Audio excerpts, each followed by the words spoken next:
Okay, so what is up mga show? For this video mga show, I will be showing yung process ng pagtattoo sa akin.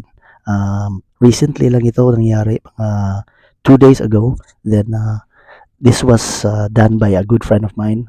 Kakilala ko rin. Tapos binigyan niya ng promo discount.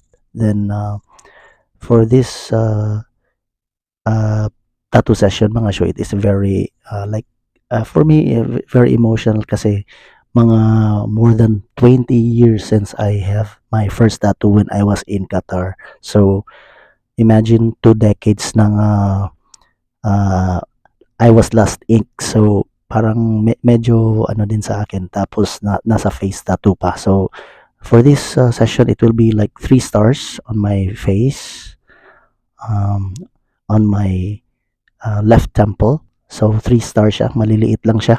And ito na, ginawa na yung stencil, pina-paste niya sa ano ko, sa left cheek ko.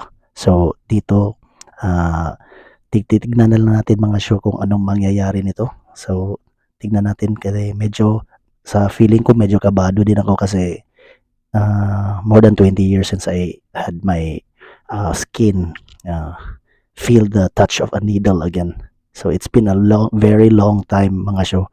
Um, so I a little bit nervous and excited at the same time, but okay lang naman kasi medyo okay na ang tropa. Magaling din naman siya mag-ano, parang ang mood ko is medyo kampante na while nervous at the same time. So ito, pinoposisyon na yung pag-ano ng tattoo sa akin.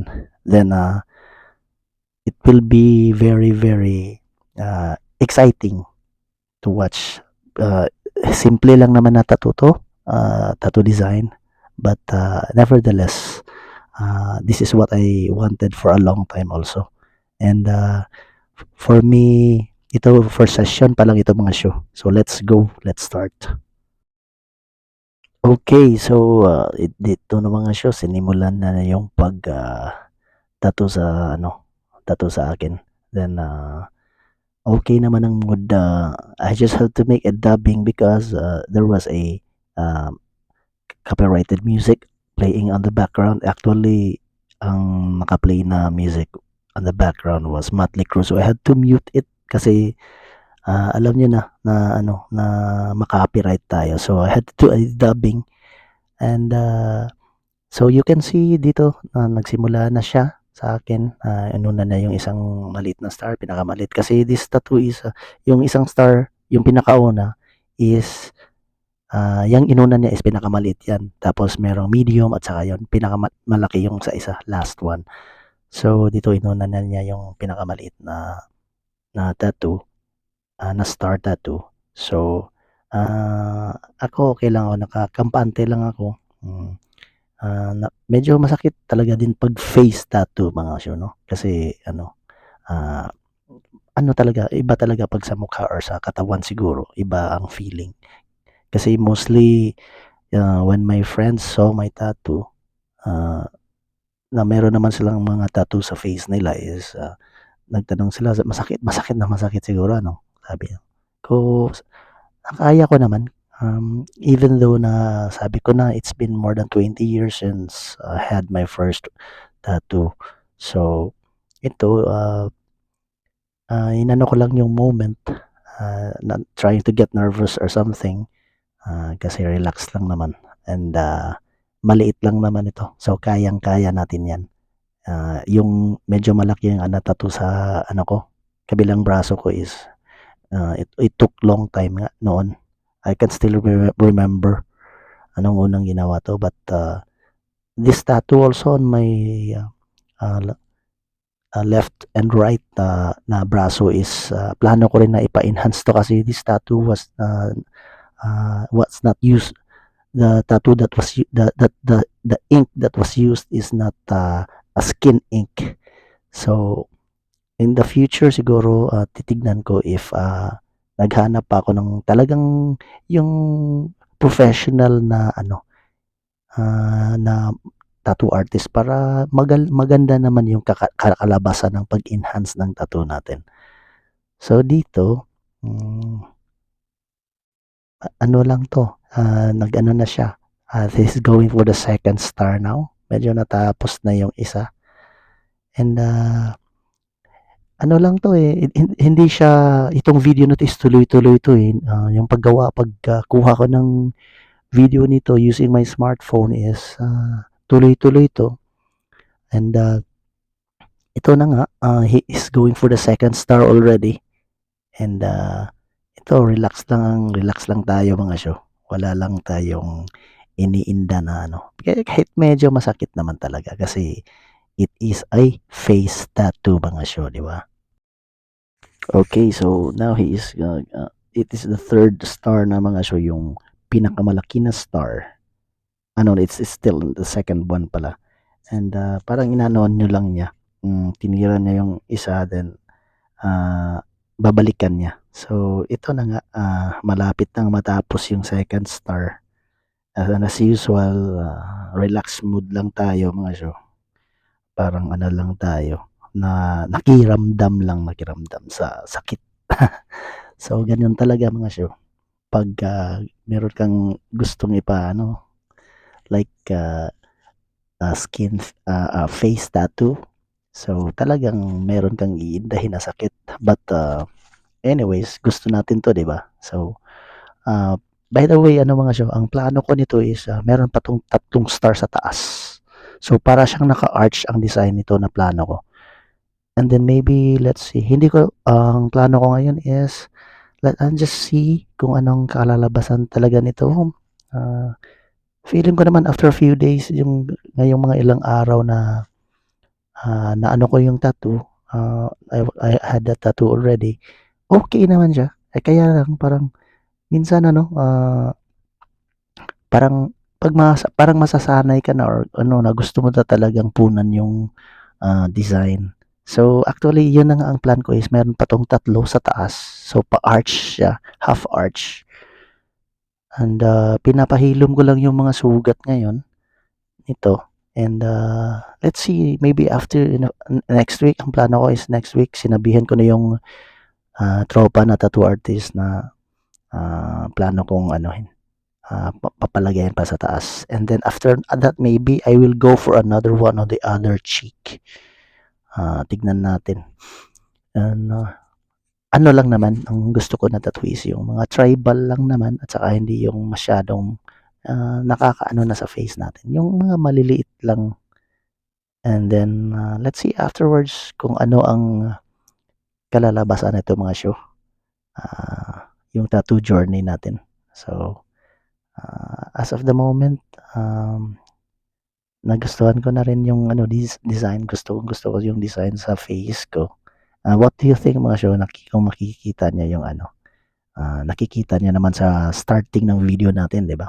So, what do you think sa design ng ano, ng star? Okay ba yung ano, pagkalagay niya or ano pang gusto niyong suggestion para ano sa mga future na ano, gusto kong ipagawa sa ano, sa na-tattoo sa face. As of the moment, gusto ko talaga sa face lang. And, hindi hindi nga medyo kalakihan. So, ngayon naghahanap ako ng ibang tribal designs. So, maybe I'll go for another star on the other temple, malapit sa temple, on the other side, on the right side. Medyo malaki na star. So, itong design na 'to siguro tignan natin. So, kailangan mag-research pa tayo nito mga syo kung ano talagang magandang design. So, on the other side of the cheek. So, on the temple side, sa mga ano, sa medyo taas na bahagi ng ano natin, ng face ko. So, I think he's going for the last one, last star already. Okay, so he's going for the last star already. And, napakadali lang nito mga syo. Hindi parang pagkatapos nung ano ng session, ang bilis Parang hindi nakaabot ng 1 oras. So, ito nga, sa total ng minutes nitong video na to is it's a total of 17 minutes pero hindi nakasama, minus na lang yung sa mga intro natin. So, ito na nga. More than halfway na tayo sa 17 minutes. It's already 10 minutes plus sa video. And ito, ano na siya, yung outline na. Tapos na yung mga outline eh. Kasi wala naman tong color. So, puro outline lang ito. So, ito nga, napakabilis ng paggawa ng tattoo natin, ng star tattoo sa face. And ako sa isip ko na nga niyan, ano kaya nito? Kasi kahit naka-video ako, hindi ko naman kailangan tignan yung sa screen ng ano ko, sa smartphone ko na naghawak ako ng ano niyan eh, ng smartphone eh.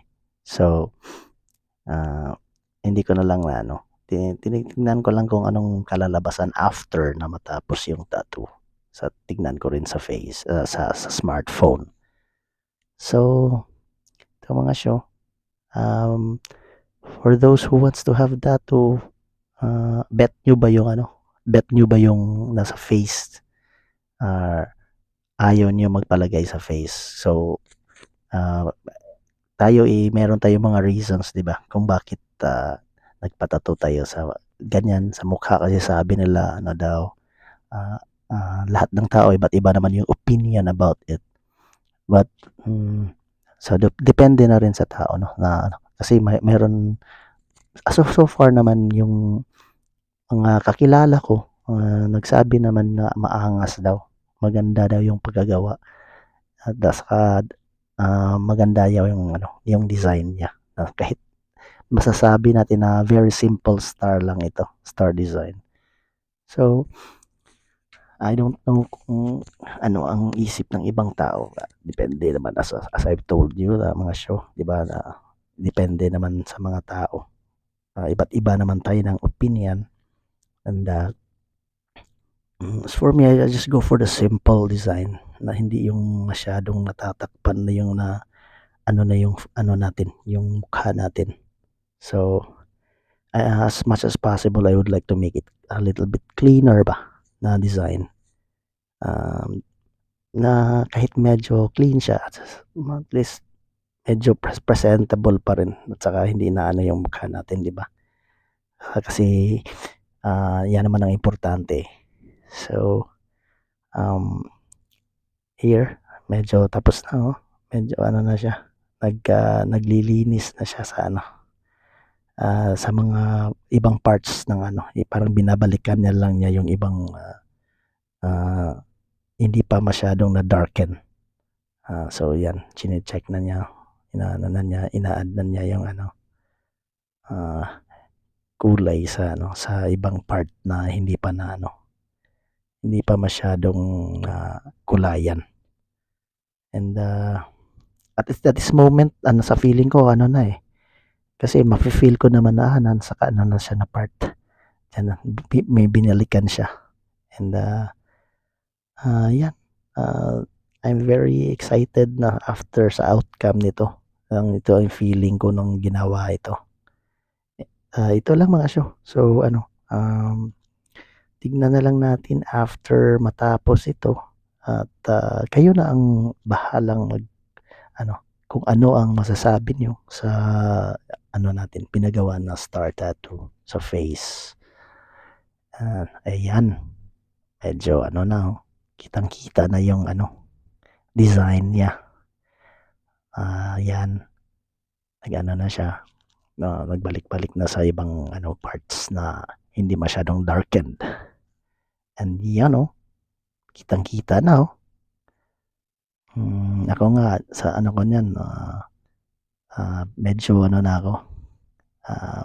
Gusto ko na rin makita gusto ko na rin matapos, 'di ba? Kasi masakit din naman yung merong needle malapit lang sa natin sa mga mata natin.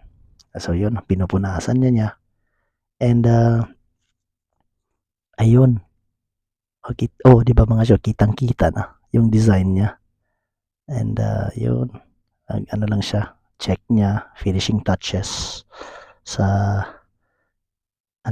sa ibang outline ng star. Na kailangan bagay siya at saka tamang-tama lang yung lahat ng ano, ng pagkakulay ng outline niya. And, yun, ako excited na ako mga syo, makita talaga. So, iba kasi 'pag ano, sa mukha 'no, kasi hindi natin talaga makikita, hindi gaya kung nasa balikat or nasa paa na makikita mo yung ginagawa. Ayun, oh, so tapos na siya, almost finish na mga syo. And, ayan, pinupunasan na niya, iyon, pinupunasan na. So, what do you think mga syo, do you think it's a good design? Do you think it's a good design na ano, na star tattoo lang? Ayun. And, okey. Ako nga excited na excited ako, gusto ko ng tumayo, eh. Naghintay lang ako na ano siya, magsabi na ano, tayo. So, ayan, ah, meron na siyang nilagay. And, okey mga syo, ayan, kinuna nga niya ng ano, kinuna na nga niya ng video 'yan pag ano sa akin. Yan yung sinend niya sa akin, sa ano, kuha niya 'yan tapos sinend niya sa akin. Then, yun, ito na nga yung ginawa kong intro sa preview. Tingnan natin, pinapatayo na niya ako. Laki ng ngiti ko diyan, oh, mga syo. So, ayan. Ayan, tapos na mga syo. Medyo ano pa ako, naninibago pa ako. And, kinuha ko yung smartphone ko rin. So, titignan ko. Ayan mga syo. So, okay. It's all done mga syo. It's finished. So, ayan. Tignan nyo mga syo kung okay ba. Ayos ba?